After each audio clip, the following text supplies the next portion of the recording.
원곡중 학생 여러분 반갑습니다. 오늘 강의는 3학년 논술형 평가 요약 및 정리입니다. 강의를 잘 듣고 메모해서 좋은 결과 얻기를 바랍니다. 그럼 지금부터 시작하겠습니다. 오늘의 학습 내용은 다음과 같습니다. 농구의 특성과 효과를 이해하고 기본적인 기술부터 경기 규칙을 알아보는 시간을 가질 예정입니다. 농구는 미국인 네이스미스가 겨울철에도 즐길 수 있는 실내 스포츠를 고민하다 만들게 되었습니다. 이후 우리나라에도 전해졌지요. 다음으로는 농구의 특성과 효과입니다. 이것은 매우 중요하니 꼭 집중해서 듣고 메모하세요. 먼저 농구는 코트가 좁습니다. 대신 공격과 수비가 쉼없이 이어지기 때문에 굉장히 운동량이 많습니다. 따라서 강한 체력은 필수라고 할 수 있어요. 또한 주로 실내에서 진행되는 종목이다 보니 계절이나 날씨에 관계없이 언제든 즐길 수 있는 스포츠이고요. 아까 말한 대로 공격과 수비의 전환이 빨라 박진감이 넘치고 5명의 팀플레이가 돋보이는 운동이라 관전하는 재미가 쏠쏠합니다. 다음은 농구의 효과인데요. 농구는 수평으로 달리고 수직으로 뛰고 공을 던지는 등 다양한 동작들이 섞인 스포츠입니다. 따라서 지구력, 순발력, 민첩성과 같은 체력 요소를 향상시킬 수 있습니다. 공격과 수비가 쉴 틈 없이 반복되니 순간적인 판단력과 예측력도 기를 수 있고요. 팀원들과 협동하는 과정에서 협동심, 책임감 등의 인성적인 요소도 함유할 수 있습니다. 농구 경기를 하기 전에는 반드시 안전수칙을 확인해야 합니다. 이건 역시 매우 중요하니 잘 듣고 메모하시기 바랍니다. 먼저 준비 운동을 꼼꼼하게 해야 합니다. 농구는 운동량과 몸싸움이 많기 때문에 관절을 잘 풀어줘야 부상을 당하지 않을 수 있어요. 다음으로는 신체가 깔끔하게 준비되어 있어야 합니다. 손톱을 짧게 자르고 시계, 반지, 안경, 귀걸이 같은 액세서리를 착용하지 않았는지 미리 체크해야 자신과 타인의 부상을 예방할 수 있습니다. 이 밖에도 농구와 끈을 잘 묶고 코트에 땀이 떨어지지 않게끔 하기 위해 땀 닦을 수건 등을 준비해서 경기가 지연되는 것을 미리 예방하는 것이 좋아요. 이제 두 번째 목차인 농구의 기본 기능에 대해 알아볼게요. 먼저 패스의 유형입니다. 패스의 유형은 이미 농구 기본 평가 때 다 배운 내용인데요. 크게 체스트 패스, 오버헤드 패스, 바운드 패스로 구분할 수 있습니다. 체스트 패스는 공을 잡고 팀원의 가슴 쪽으로 전달하는 패스를 말합니다. 바운드 패스는 단어 그대로 공을 바닥에 바운드 시켜 전달하는 패스를 말하고요. 오버헤드 패스는 머리 위로 공을 전달하는 패스를 말합니다. 패스의 유형도 중요하지만 패스 플레이를 잘하기 위한 방법이 실제 경기에서는 더 중요하다고 할 수 있는데요. 패스를 받기 위해서는 공간을 미리 확보하고자 움직이는 것이 매우 중요합니다. 공을 가진 선수의 눈에 잘 띄고 상대 수비가 없는 곳에 위치해야 패스를 더 쉽게 받을 수 있겠죠? 그리고 패스를 주는 사람도 항상 받는 사람이 어떤 상황인지를 미리 확인해야 합니다. 상대 수비 2명, 3명에게 둘러싸인 팀원에게 주면 뺏길 확률이 높아요. 그러니 곁에 수비가 없는 프리한 상황의 팀원에게 패스를 주려고 노력해야 합니다. 그리고 이왕 패스를 주는 것, 무릎에 던져주는 것보다 가슴 높이로 던져줘야 우리 팀원이 받기 편하겠죠? 다음은 드리블의 유형입니다. 실제로 농구 드리블의 유형은 정말 다양해요. 헤지테이션 무브, 펀치 드리블, 크로스오버, 리프트 앤 드랍 등등 다양한 드리블의 유형이 있지만 우리는 아주 간단하게 낮은 드리블과 높은 드리블, 그리고 좌우 드리블로 기억하면 될 것 같습니다. 패스와 마찬가지로 드리블을 잘하기 위한 방법 역시 중요한데요. 만약 우리 팀원이 드리블 돌파를 시작했다면 나는 절대 그 팀원을 방해하면 안 됩니다. 따라서 돌파할 수 있는 공간을 열어주는 것이 매우 중요해요. 그리고 본인이 드리블을 하고 있는 선수일 경우 시선이 공에만 가 있는 것이 아니라 주위를 살피며 어디로 가야 수비를 피해 골대와 가까워질 수 있는지를 판단하는 것이 매우 중요해요. 다음은 슛의 유형입니다. 패스, 드리블과 마찬가지로 이번 학기에 이미 배웠기 때문에 친숙하게 느껴질 거예요. 슛의 유형은 크게 두 개로 나뉘는데 여러분이 배웠던 세트슛과 레이업 슛으로 나눌 수 있습니다. 세트슛은 제자리에 서서 공을 한 손이나 두 손으로 던지는 것을 말해요. 레이업 슛은 골대로 달려가다 뛰어올라 최대한 림에 가까운 곳에서 공을 올려놓듯 쏘는 슛을 말합니다. 슛의 성공 확률을 높이는 방법은 되게 다양한 측면에서 제시할 수 있는데요. 그 중에서 공의 궤적에 따른 각도 측면에서 알아보겠습니다. 이건 역시 매우 중요하니 잘 알아두세요. 공이 림과 이루는 각도가 90도에 가까울수록 공이 들어갈 확률이 높습니다. 림의 뒤편엔 백보드가 있어 90도보다 각도가 커질 일은 없으니 간단하게 림으로 떨어지는 각이 커질수록 슛의 성공 확률이 높아진다 라고 알고 계시면 될 것 같아요. 세 번째는 농구의 경기 전략입니다. 먼저 공격 전술을 알아볼 건데요. 공격 전술 역시 수많은 종류가 있지만 속도에 따라 크게 속공과 지공으로 나눌 수 있습니다. 먼저 속공은 상대팀이 수비 대형을 갖추기 전에 빠르게 공격하는 것을 말해요. 우리 팀 골대에서 리바운드를 잡으면 빠른 선수 2명이 양 사이드에서 빠르게 달려요. 그러면 길게 패스를 뿌려 상대팀 선수들이 백코트를 하기 전에 레이업 슛이나 골밑슛으로 빠르게 마무리하는 거죠. 상대 수비가 없으니 골을 넣을 확률이 매우 높겠죠?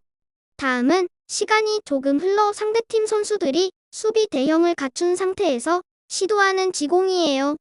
상대 수비가 자리를 잡았으니 공간이 많이 없습니다. 이때는 패스를 돌리고 팀원끼리 약속된 위치로 일사불란하게 움직여서 상대 수비수들의 집중력을 흐트려 놓고 간격이 벌어지게 유도합니다. 이런 움직임과 패스를 통해 상대 수비의 빈틈을 만들어내서 공격하는 것을 지공이라고 해요.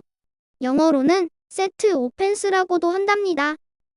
다음은 수비 전술인데요. 수비 전술 역시 다양하지만 크게 대인 방어와 지역 방어 이 두 가지로 나뉩니다. 대인 방어는 맨투맨 수비라고도 부르는데요. 선수 한 명이 상대 선수 한 명을 전담해서 마크하는 방식을 말해요. 체력적인 부담이 커서 4쿼터 내내 사용하지는 않고 지고 있는 상황에서 공을 빨리 뺏어낼 필요가 있거나 할 때 한 번씩 사용해서 효과를 보는 전술이에요. 다음은 농구의 기본적인 수비 방식인 지역 방어예요. 영어로는 존 디펜스라고도 부릅니다. 지역 방어는 팀원 전부가 골대를 중심으로 해서 구역을 나눈 뒤 한 명이 한 개의 지역을 맡아 본인의 지역에 들어온 선수를 마킹하는 수비 방법을 말해요. 경기장의 모든 곳에 선수들이 골고루 위치하기 때문에 상대팀 입장에서도 뚫기가 쉽지 않아요. 서 있는 방식에 따라 2-3 지역 방어, 3-2 지역 방어로 구분하는데 주로 앞에 2명이 서고 뒤에 3명이 서는 2-3 지역 방어를 주로 사용합니다. 농구 역시 다른 스포츠와 마찬가지로 포지션이 나눠져 있는데요. 크게 가드와 포워드, 센터라는 3개의 포지션으로 구분합니다.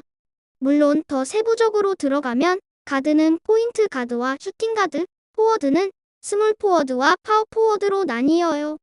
하지만 현대 농구에서는 세부적으로 구분하지 않는 추세이니 크게 3개로 나뉜다고만 알아도 될 것 같아요. 먼저 가드는 공을 주로 컨트롤하며 드리블과 패스 능력이 뛰어나고 시야가 좋아 우리 팀원들에게 좋은 패스를 넣어주며 경기를 조율하는 역할을 주로 하는 선수예요. 다음으로 포워드는 공수 겸장이라고 표현할 수 있는데 공격적인 능력과 상대 에이스를 막아낼 수 있는 수비력을 골고루 갖춘 선수들이에요. 공격할 때는 상대 선수를 뚫어야 하고 반대로 수비할 때는 상대에게 뚫리지 않아야 하니 빠르고 강한 피지컬이 필요하겠죠. 마지막으로 센터는 골대 밑에서 상대와의 몸싸움을 버텨내며 자리를 잡고 리바운드를 따내는 역할이에요. 그렇다 보니 팀 내에서 가장 크고 체격이 좋은 선수들이 센터를 보는 경우가 많습니다. 이처럼 농구의 포지션은 크게 가드와 포워드, 센터로 나뉩니다. 마지막으로 알아볼 것은 경기 규칙과 관련된 내용인데요. 대부분의 스포츠에서는 파울 하나만 존재하지만 농구는 바이올레이션과 파울을 구분한답니다. 타 스포츠와 구분되는 농구만의 특징인 만큼 당연히 중요하겠죠? 바이올레이션은 상대 선수와 신체적 접촉 없이 규칙을 위반하는 행위를 말해요. 바이올레이션의 종류 역시 굉장히 다양한데 대표적인 것만 알아볼게요. 먼저 드리블 상황에서 많이 발생하는 바이올레이션의 종류입니다. 첫 번째, 공을 잡은 상태에서 드리블 없이 3보 이상 걷는 것을 트래블링이라고 합니다. 두 번째로 공을 발로 차는 것을 키킹 바이올레이션이라고 해요. 세 번째로 드리블을 하다가 공을 잡은 후 패스나 슛을 하지 않고 다시 드리블하는 것을 드리블링 혹은 더블 드리블이라고 합니다. 다음으로는 시간에 관한 바이올레이션인데요. 만약 인플레이 재개 후 8초 안에 하프라인을 넘어가지 않게 되면 8초 바이올레이션에 걸리게 됩니다. 그리고 8초 안에 하프라인을 넘어갔더라도 공격 제한 시간인 24초 내에 공격이 마무리되지 않으면 24초 바이올레이션에 걸리게 돼요. 다음은 바이올레이션과 구분되는 파울에 대한 설명입니다. 파울은 바이올레이션과 달리 상대팀 선수와 신체적 접촉에 의해 반칙이 발생하는 것을 말해요. 대표적인 반칙으로는 상대 선수를 잡는 홀딩, 상대 선수를 손으로 미는 푸싱, 상대 선수를 손으로 때리는 핸드체킹과 상대 선수를 몸으로 강하게 밀쳐 날려버리는 차징 등이 있습니다. 파울의 경우엔 바이올레이션과 달리 개수가 누적이 돼요. 만약 A라는 선수가 한 경기에 5번의 반칙을 범하게 되면 5반칙 퇴장을 당해 다시는 경기에 뛸 수가 없게 됩니다. 또한 한 쿼터 동안 원곡 중 팀원들의 반칙 개수가 5개를 넘어가게 되면 팀 파울 상황이 돼서 다음번 파울부터는 파울이 나올 때마다 상대팀에게 자유투가 부여됩니다. 따라서 파울 개수를 잘 관리하고 최대한 상대 선수에게 파울을 범하지 않기 위해 노력하는 것이 중요해요. 농구 경기에서 가장 많이 나오는 상황이 슛 동작에 들어간 선수에게 파울을 범해 자유투를 내주는 상황인데요. 2점 슛을 시도하는 과정에서 파울을 당하면 자유투 2개를 받게 되고 3점 슛을 시도하는 과정에서 파울을 당하면 자유투 3개를 받게 돼요. 여기서 중요한 것이 만약 2점 슛이나 3점 슛을 쏘는 과정에서 파울을 당했는데 그 공이 림 안으로 들어가게 되면 득점은 인정된 상태에서 추가 자유투 1개를 받게 됩니다. 그러면 2점이나 3점을 내주기 싫어서 무리하다 3점, 4점을 내주는 경우가 되는 거겠죠? 그러니 슛을 쏘는 동작에 들어간 상대에게는 파울을 하지 않으려 노력하는 것이 매우 중요하답니다. 마지막으로는 농구에서 가장 범하지 말아야 할 파울인 언스포츠맨라이크 파울, 짧게 유파울이라 불리는 것에 대해 알아보겠습니다. 유파울은 스포츠맨십 정신과 농구 규칙을 벗어난 매우 심각한 파울을 말해요. 감정적으로 격해진 상태에서 팔꿈치나 주먹을 휘두르고 공중에 떠있는 선수를 의도적으로 잡아채 큰 부상의 위험에 노출시키는 아주 질이 나쁜 행동들을 할 경우 유파울이 선언됩니다. 이러한 파울은 감정 싸움이 지속되어 경기 진행 자체를 어렵게 만들고 상대 선수에게 심각한 부상을 입힐 수 있기 때문에 절대로 범해서는 안 되는 파울이라고 할 수 있습니다. 우리 원곡중학교 학생들은 농구 경기를 할 때 절대로 이러한 행동을 해서는 안 되겠죠. 여기까지가 이번 학기 마지막 수행평가인 논수령 평가 요약 정리였습니다. 딱 한 가지 추가로 당부하자면 이 평가는 논수령 평가입니다. 따라서 빈칸 채우기 문제의 답안을 작성하듯이 1번 땡땡 무엇, 2번 땡땡 무엇 이런 식으로 답안을 작성하면 안 됩니다. 반드시 글로 풀어서 서술해야 하고요. 이 평가의 만점은 25점입니다. 총 5문항으로 구성되어 있어 5문제의 정답을 모두 맞춰야 만점이 될 수 있답니다. 한 가지 희소식은 부분 점수가 있어요.